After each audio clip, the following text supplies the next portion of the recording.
வணக்க மக்களே. உடற்பயிற்சி என்பது அறிவார்ந்து இருக்கணும், அறிவுபூர்வமாக இருக்கணும். வெறும் உடம்புக்கு மட்டுமே பயிற்சி கொடுப்பதெல்லாம் உடற்பயிற்சி அல்ல. சரியான உடற்பயிற்சி என்பது ஹெல்த்தை காப்பாற்றணும் 1, அப்சர்வேஷன் நாலேஜை கொடுக்கணும் 2, எக்ஸ்பெக்டேஷன் நாலேஜை கொடுக்கணும் 3, அவேர்னஸ் உணர்வை தூண்டணும் 4, சமயோத புத்தியை வளர்க்கணும் 5, ரிதம் நாலேஜை வளர்க்கணும் 6, இன்னர் ஃபீல் உள் உணர்வை வளர்க்கணும் 7, கிரியேட்டிவிட்டி நாலேஜை வளர்க்கணும்.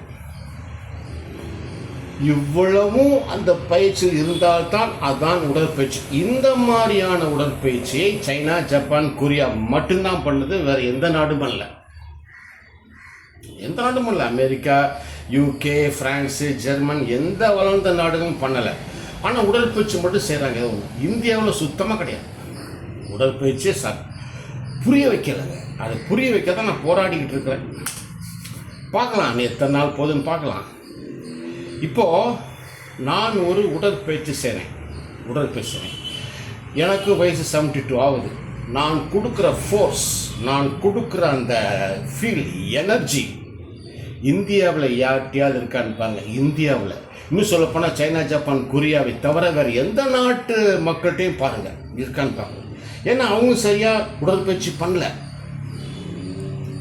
இப்போ நான் செய்வதான் சரியான உடற்பயிற்சி. இந்த மாதிரி பயிற்சிகள் செய்தால்தான் இந்தியா வல்லரசாக ஆகும். இல்லைன்னா ஆகவே ஆகாது. சும்மா மாங்கன்னு வெயிட் அடிச்சுட்டு வாக்கிங் போயிட்டு யோகா பண்ணிக்கிட்டு இப்படியே கழுத்து மேலே காலத்துக்கு போட்டு உட்காந்துட்டு இப்படிலாம் இருந்தீங்கன்னா இந்தியா வல்லரசாக ஆகாது.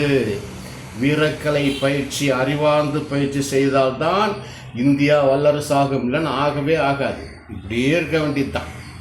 இப்படி இருந்தால் இன்னொரு 10 வருஷத்தில் பார்த்தீங்கன்னா இப்போவுமே சைனா, ஜப்பான் போகிற வளர்ச்சி எங்கேயோ அமெரிக்கன்ஸு, ஃப்ரான்ஸு கிட்ட வந்துட்டாங்க.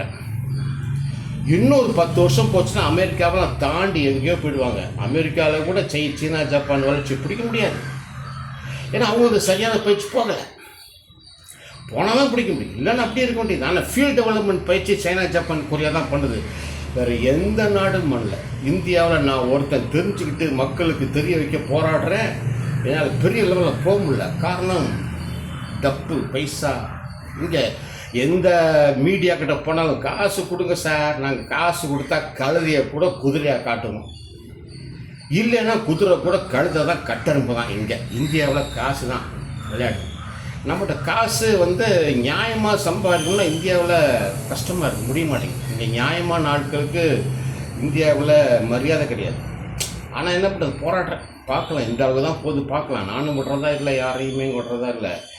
இருக்கட்டும், ஒரு பிரச்சனை இருக்குது, அதை நான் பின்னாடி பார்த்துக்கிறேன், இருக்கட்டும். இப்போ நான் ஒரு பயிற்சி செய்கிறேன். உங்கள் ஈகோவை வச்சு உங்கள் ஈகோவை நான் தூண்டுறேன். என் அளவுக்கு செய்கிறவன் யாருமே கிடையாது இந்தியாவில் சொல்கிறேன். இப்போ நான் செய்யக்கூடிய பயிற்சிகள் பார்த்தீங்கன்னா, அறுவாந்து பயிற்சி பார்த்தீங்கன்னா நல்லா பார்த்தீங்கன்னா 37 மூமெண்ட் இருக்கும். அசைவுகள் 37 அசைவுகள் இருக்கும். அசைவுகள் ஒரு அசைவு. ஆனால் ஃபீல் பார்த்தீங்கன்னா 120 ஃபீல் இருக்கும்.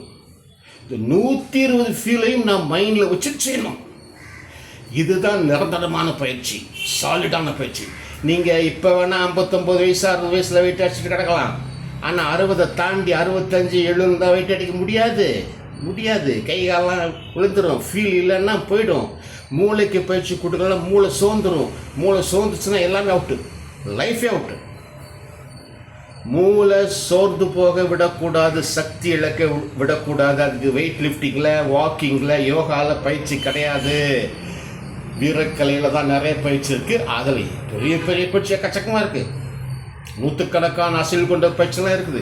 இப்போ நான் சிம்பிளாக, ஏன்னா எனக்கு இடம் இல்லை, அதனால் சிம்பிளாக ஒரு பயிற்சி செய்கிறேன். 37 அசைவுகள் இருக்குது, 120 ஃபீல்டு இருக்குது. பார்க்குற உங்களுக்கு நான் கொடுக்குற ஒரு சின்ன ஒரு மெசேஜ், ஒரு சின்ன ஒரு பாடம் என்னென்னா, நான் எத்தனை கிக் பண்ணுறேன், எத்தனை பஞ்ச் பண்ணுறேன், எத்தனை கிக் பண்ணுறேன்னு மட்டும் பார்த்து எனக்கு கமெண்டில் போடுங்க. பாருங்கள்.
பார்த்தீங்களா?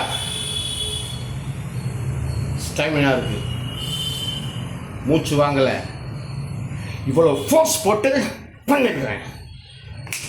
இந்தியாவில் யாரையாவது கொடுக்க சொல்லுங்க, இந்த ஃபோர்ஸ், இந்த பஞ்சில் இந்த ஃபோர்ஸ் கொடுக்க சொல்லுங்க. பாருங்க, இந்த பயிற்சியில் ஹெல்த்து, உடல் ஆரோக்கியம் இருக்கு. எப்படா ஹார்ட் அட்டாக் வரும், சர்க்கரை விதை வரும், பிபி வரும், அந்த டிப்ரெஷன் வரும், பயமே வேண்டாம். நீங்கள் பாட்டுக்கு போயிட்டே இருக்கலாம். ஏன்னா இந்தியாவில் நிறைய பேர் சின்ன வயசில் உட்காந்துட்டே இருக்கிறாங்க, டபக்குன்னு கீழே விழுந்துறாங்க, ஹார்ட் அட்டாக். அப்புறம் போட்டு ஜிபிஆர் பண்ணிட்டு காமிக்கி, அதெல்லாம் ரொம்ப டேஞ்சர். கடைசியாக ஒன்று சொல்கிறேன், கடைசியாக இல்லை, இன்னைக்கு கடைசியாக, இந்தியா வல்லரசாக ஆக வேண்டும் என்று உங்களுக்கு உண்மையிலேயே எண்ணம் இருந்தால் இந்த மாதிரி வீரக்கலை பயிற்சி பண்ணுங்க. கை காலுக்கு உயிர் கொடுங்க, உயிர் கொடுங்க. கை காலை சொத்தையாக செத்த மாதிரி வச்சுக்கிட்டு நான் சொல்கிறேன், இந்தியாவில் சைனாவில் 150 கோடி பேர் இருக்கான். எல்லாரோட கை காலையும் உயிர் இருக்கு, உயிர் இருக்கு. இங்கே 150 கோடி பேர் இருக்கிறாங்க, எல்லாரு கை செத்து போய் கிடக்குது. கை காலை செத்து வச்சுக்கிட்டு சும்மா வெயிட் அடிச்சு பிரச்சனை கிடையாது. அதில் வர தோளில் வர கையை போட்டுக்கிட்டு லூசு பசங்க, முட்டா பசங்க. கை காலுக்கு உயிர் கொடுக்க தெரியாதவெல்லாம் மடையன். எப்படி கை கால்களுக்கு உயிர் கொடுக்க தெரியாதவெல்லாம் மடையன். நம்ம பக்கத்து நாடு சீனா 150 கோடி பேர் இருக்கான். எல்லாரும் கை காலில் உயிர் பயங்கரமாக வச்சுருவாங்க, பயங்கரமாக வச்சுருவாங்க. கொஞ்சம் நெஞ்சம் இல்லை, எக்கச்சக்கமாக வச்சுருவாங்க. அவங்கள வச்சு பார்க்கும்போது நம்ம மண், நம்மளே மண்ணாக இருந்துக்கிட்டு மக்களுக்கு இந்த விஷயத்தை சொல்லி அவர்களை உருவாக்கணும். எல்லாம் சொல்லி உருவாக்கணும். நான் மட்டும் இல்லை, ரஜினி, கமல், அஜித், விஜய், சூர்யா, தனுஷ் எல்லாரும் சொல்லணும். இந்த பக்கம் அரசியல் தலைவர்கள் சீமான், நம்ம சிஎம் உதயநிதி எல்லாரும் சொல்லணும். சொன்னால் தான் மக்கள் அப்படி உருவாக்க முடியும். சைனா ஜப்பான்காரங்க மக்களை உருவாக்கி நல்லா கொண்டு வர்றான். இங்கே எல்லாம் மக்களை குடியாரனாக்கி நோயாளியாக்கி வச்சுக்கிட்டு நான் தான் புத்திசாலி புதுசாக பேசி பிரயோஜனம் கிடையாது, அவ்வளோ வேஸ்ட்டு. அதனால் மக்களை புத்திசாலியாக ஆக்கக்கூடிய, உணர்வுள்ளவர்களாக ஆக்கக்கூடிய பயிற்சியை மக்களுக்கு காட்டுவதான் சரியான பதிவே தவிர சும்மா வெயிட் அடிச்சு காட்டுறதெல்லாம் மக்களை கெடுக்கிற மாதிரி வேஸ்ட்டு, ஒரு பிரயோஜனமும் கிடையாது. அதனால் மக்களே தயவு செய்து உடற்பயிற்சியை புரிந்து உணர்ந்து உங்கள் சந்ததிகளோட வளர்ச்சிக்காக செய்யுங்க. அதான் லாபம். அடுத்த பதிவில் இன்னும் கொஞ்சம் போல்டாக வேறு மாதிரி பேசிட்டு வர்றேன். வணக்கம்.